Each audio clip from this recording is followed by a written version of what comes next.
When it comes to making choices about what's going on with our nutrition, there's lots of confusing information out there.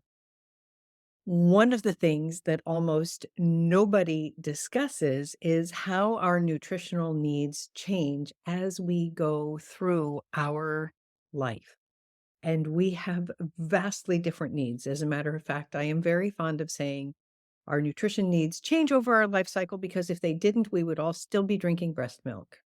And so today I am thrilled to be talking about whole life nourishment with my dear friend and colleague, Michelle Dwyer, who is a certified nutrition consultant. And we are just going to dive in and talk about so much wonderful information. Michelle, it's great to see you. You too, and thank you so much. It's gonna be a lot of fun, and I know we're gonna have a lot of great things to share with everybody. Absolutely. And, I think one of the things that I would love to start with, because for so many people, rather than looking at what their bio individual needs are for nutrition, they kind of go herring off after whatever the latest diet fad is or whatever their favorite celebrity is doing, or, if it's a particular time of year. Can can we just dive in and talk about why diets don't work?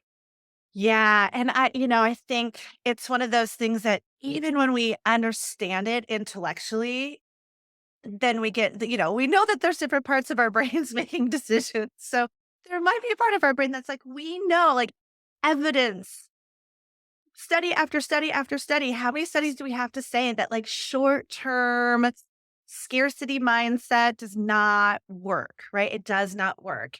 And yet we see the latest Instagram, the latest TikTok, the latest Facebook in a 30-second soundbite. And we're like, ooh, that's the answer. Ooh, that's the answer. And I know you and I have been in this profession for a long time. You longer than I have. I'm coming up on 11 years. I know how overwhelmed I felt by the lot of information coming at me 11 years ago, 12 years ago, 13 years ago. Nowadays, it's even more. And so I think it's really important to come back to it's funny, like how much coming back to basics is really, really important. So, what we're talking about is something that is sustainable, that's looking at your lifestyle, that's not like I love focusing on abundance rather than scarcity. So, Me too. right? Yes, Like, it's like, definitely. what do we wanna add into our lives? Not just from a food perspective, which is, I talk about all the time with our food, but just in terms of, like, even, like, abundance of rest or abundance of joy, right? So it's all these different aspects and pieces, but right, diets don't work. I'm a huge proponent of not getting sucked into toxic diet culture. Anything and what do I define as toxic? Anything that is based in shame, judgment, guilt, Fear. comparison, fear, right? Mm. Anything that's kind of tapping into that, I'm like, right, let's just like take a deep breath and take a step back because we both know that shaming ourselves to health does not work, right? Fearing ourselves to health does not work. Hating ourselves to health does not work. And so I just think about like, what is the message that I want to tell every cell in my body when I'm making choices when it comes to my health and well being? And really being I think we have to be really discerning and really vigilant about the messages that we let in because there are so many messages out there that can be playing into those kind of lower level fear places or shame places. So it's just a good reminder to be like, let me take a step back. The other thing I really love to talk about with diets is when it's based in scarcity, when it's based in restriction, when it's based on all these like no, no, no, no, no, no, no's. First of all, I don't think the body and the mind respond very well to that way. I don't respond very well to that. Right. I respond well to clarity. I respond well to boundaries. I respond well to listening to my body. Um, and part of that is this myth of the willpower, right? Like, kind Oh, of, please. Yes, right? let's talk about women because unfortunately there are so many people who get sucked into that. Yep. And then they sit there and they feed themselves, oh, I'm just weak. I'm worthless. Yes, I can't do it. And that has absolutely. nothing to do with it at all. I Absolutely. love that you want to talk about that. Yeah, because yeah, I think it's, I'm all about setting ourselves up for success. And if we think we're going to rely on willpower, that is not setting us up for success. And I think one of the things I talk a lot with my clients about, like the prefrontal cortex, and I talk about, hey, if you have a tween or a teen in your life, and you ask them, like, what were you thinking when you made that choice, and your teen says, I don't know. They actually really don't know. Right, because that prefrontal cortex is not fully developed. Well, even in us adults, if we're tired, if we're stressed, if it's been a long day, if we're undernourished, right? Because I know you and I are both about making sure we nourish ourselves. And that doesn't We're necessarily short on sleep. short on sleep, right? Mm. End of the day, just, a lot of us know, like, okay, after 3 o'clock, after 4 o'clock, don't make big decisions.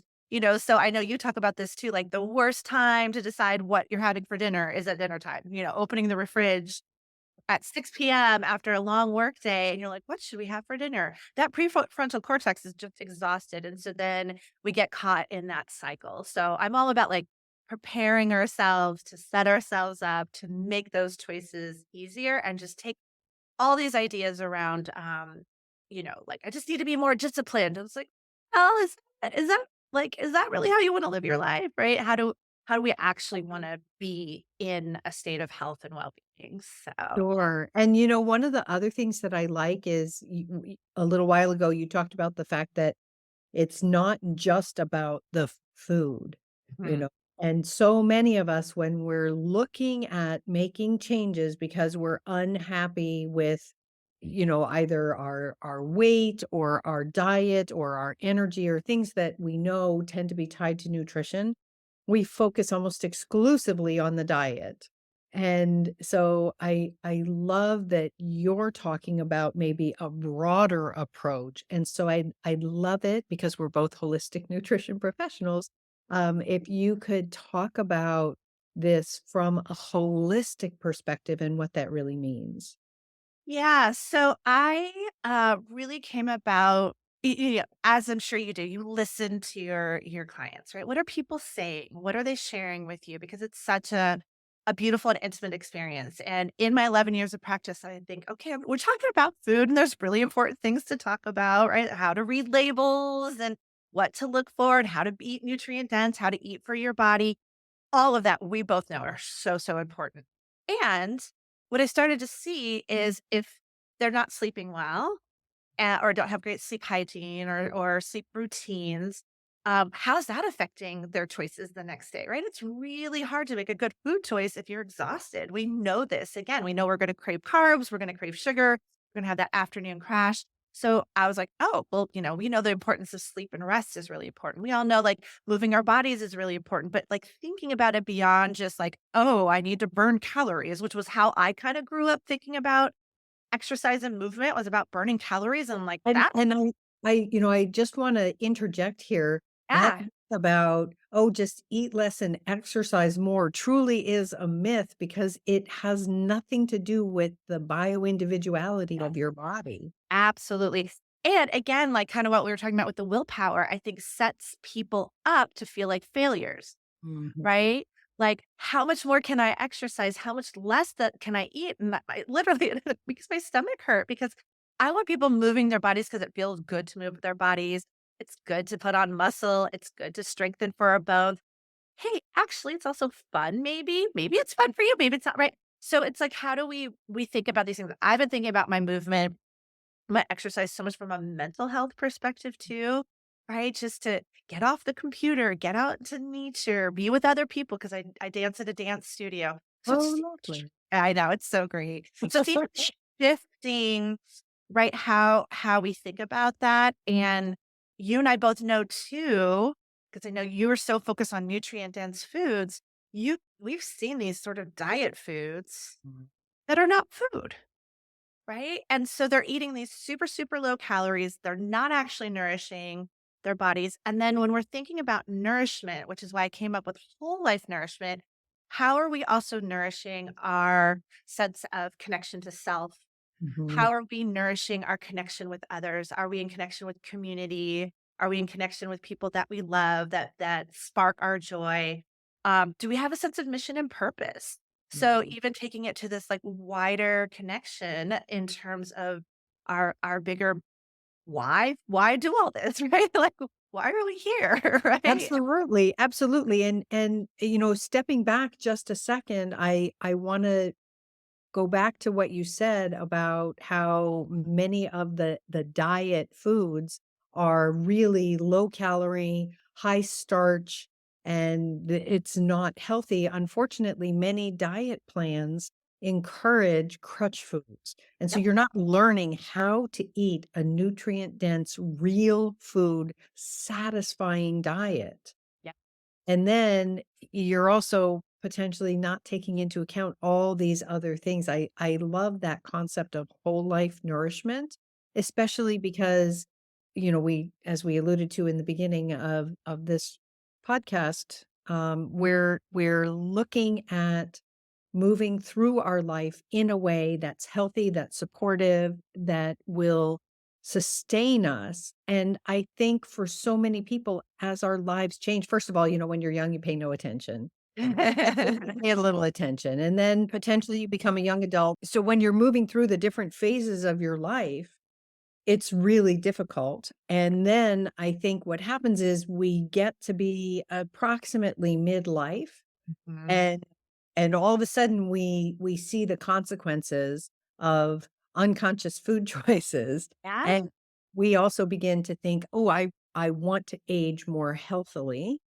And I know part of that includes this nutrition piece, but you in particular make it whole life nourishment. So can you talk about what is whole life nourishment, and then possibly move into how that impacts us, like, I guess, starting midlife and beyond?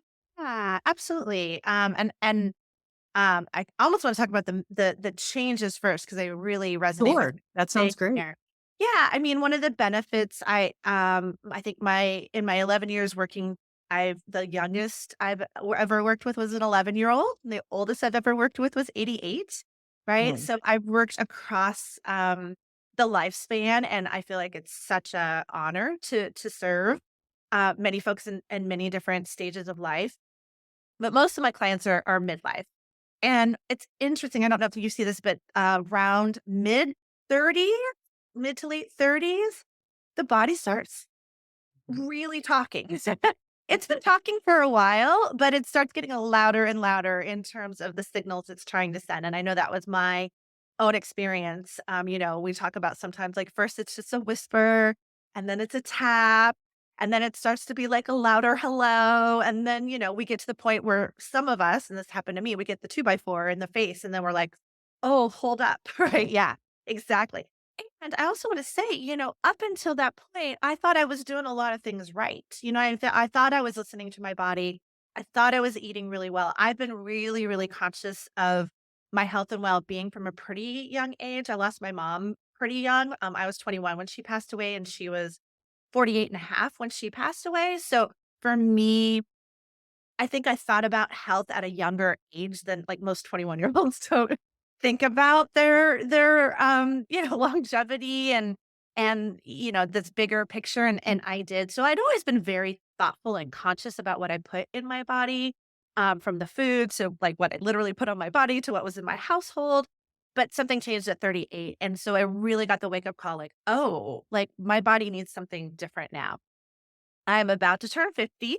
I am very excited about turning 50, and I'm also like, listening again, my dear body, listening, Yeah. going through another set of changes, and the things that worked when I was 40, they're not working in the same way. So I really think a big part of this to sift through the confusion is we need time to pause and listen to our bodies. We need time to assess what is going on, what is working, what do I want to continue to do? Again, you and I like to focus on the adding, like what is working for me right now? Okay, is my sleep on point? Is my exercise on point? Okay, what can I focus on with my food or whatever it is? And then build from there. But we need to make those course adjustments. We all wish we could come with a manual and be like, do this, don't do this, right? But until Well, we get and to that point.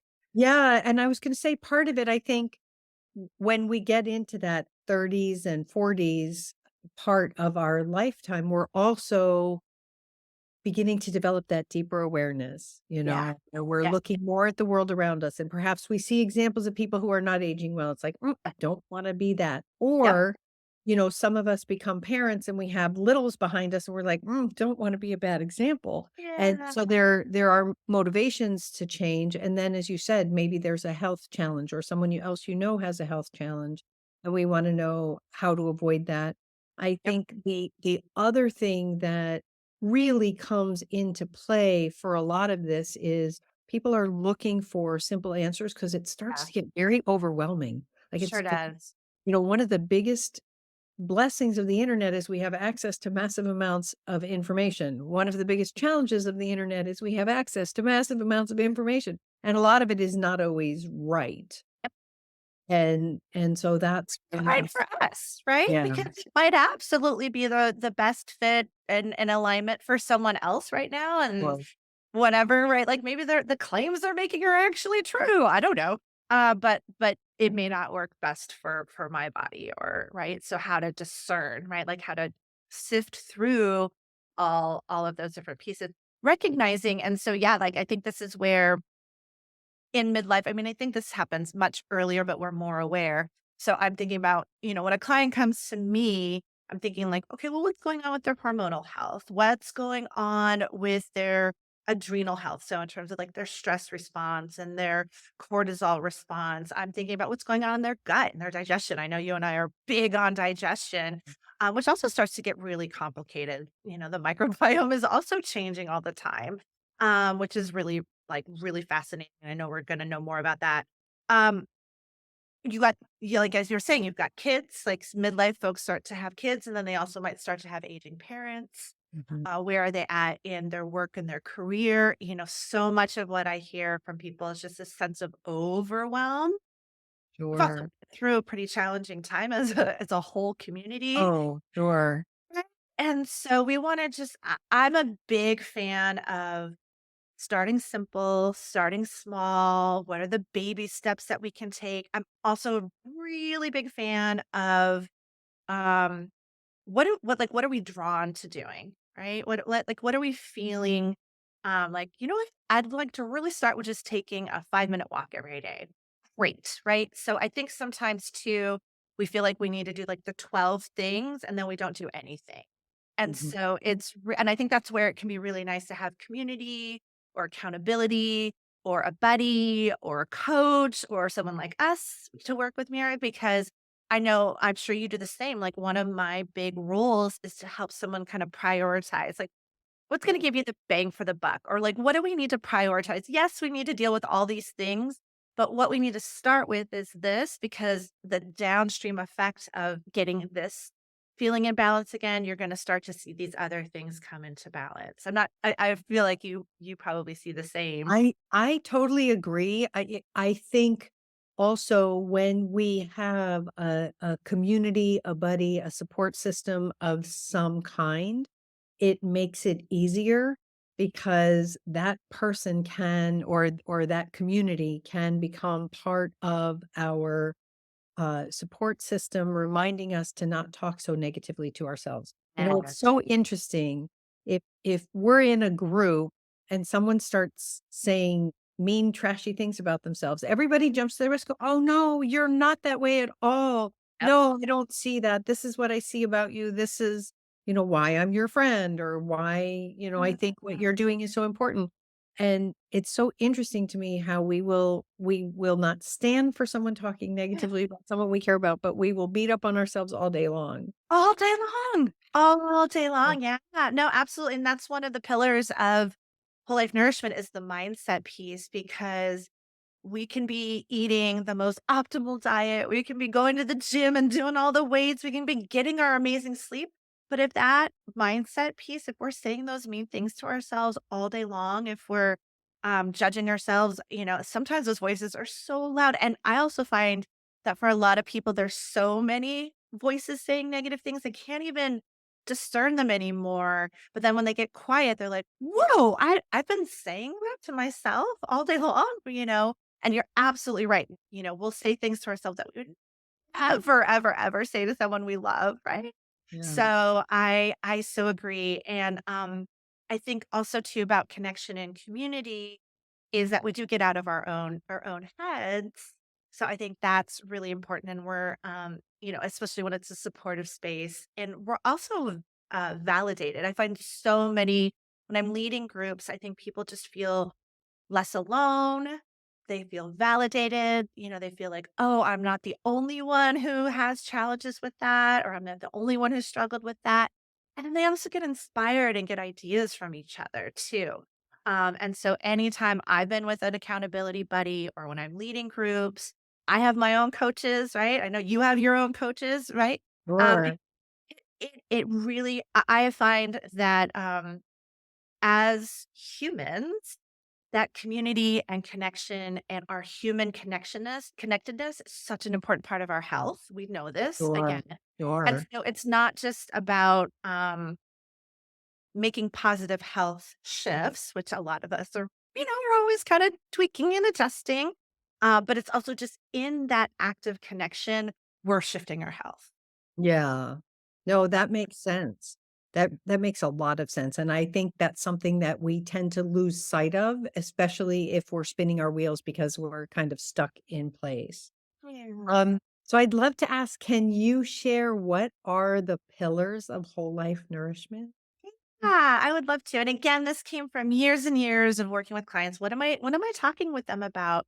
And really what are we seeing? Yes, we need to nourish our body with nutrient dense foods. I'm such a believer in real foods, live foods, colorful foods, all of it, right? I love all of that. I know I'm preaching to the choir to you, Mira. And I also noticed that sometimes it's easier to make those choices when these other areas are also being nourished. So kind of on the top, and if anybody goes to my website, they'll see the wellness wheel. On the top are the kind of the more physical. So food and nutrition, movement and exercise, sleep and rest. And then how do we make that happen? Well, we got to work that into our schedule and our routines and make it a ritual. So that's kind of the like operating in the physical realm.